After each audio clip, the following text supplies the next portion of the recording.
Kalau untuk dispensasi di Mahkamah Syariah Takengon itu termasuk tinggi, itu tahun 2024 aja hampir 120 perkara. Saudaraku, Mahkamah Syariah Takengon mencatat sebanyak 55 permohonan pengajuan dispensasi nikah selama 2025. Periode tersebut dihitung mulai Januari hingga Juli 2025. Mayoritas yang mengajukan permohonan dispensasi nikah tersebut mulai dari rentan usia 14 hingga 16 tahun. Berikut informasi selengkapnya. Saudaraku, Mahkamah Syariah Takengon mencatat sebanyak 55 pasangan mengajukan permohonan dispensasi nikah dini sejak Januari hingga Juli 2025. Dari jumlah tersebut, 52 perkara telah dikabulkan oleh pengadilan. Ketua Mahkamah Syariah Takengon Win Syuhada melalui Panitera Agus Hermansyah menyampaikan bahwa angka ini tergolong tinggi dibandingkan wilayah lain di Aceh. Sebagai perbandingan, sepanjang 2024, Mahkamah Syariah Takengon menerima 118 permohonan dispensasi nikah dan 108 diantaranya telah diputuskan. Hermansyah menjelaskan, dispensasi nikah biasanya diajukan karena calon pasangan masih berada di bawah umur.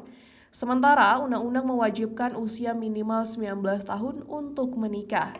Ia mengungkapkan bahwa mayoritas pengaju dispensasi nikah berada dalam rentan usia 14 hingga 16 tahun. Hermansyah menyebut tingginya angka dispensasi nikah dipengaruhi oleh perubahan aturan batas usia minimal menikah yang sebelumnya 16 tahun dan kini menjadi 19 tahun. Selain itu, menurutnya banyak pasangan yang mengajukan dispensasi sudah menjalin hubungan yang cukup dekat, sehingga dikhawatirkan melanggar norma agama, hukum, dan adat istiadat. Sehingga mereka menyadari landasan utama mengapa ada larangan, perlu peran keluarga, aparat desa, maupun sekolah. Dari Aceh Tengah, Alga Mahatiara, Tribun Gayo.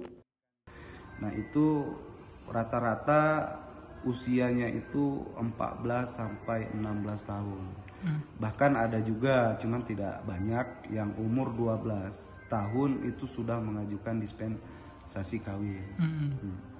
Nah ini mungkin kenapa tinggi dispensasi itu berubahnya peraturan bahwasannya yang boleh menikah itu umur 19 tahun. Iya betul. Kalau dulu kan masih umur 16 tahun. Kalau sekarang kan sudah 19 tahun, makanya angka dispensasi kawin di Aceh Tengah lumayan tinggi.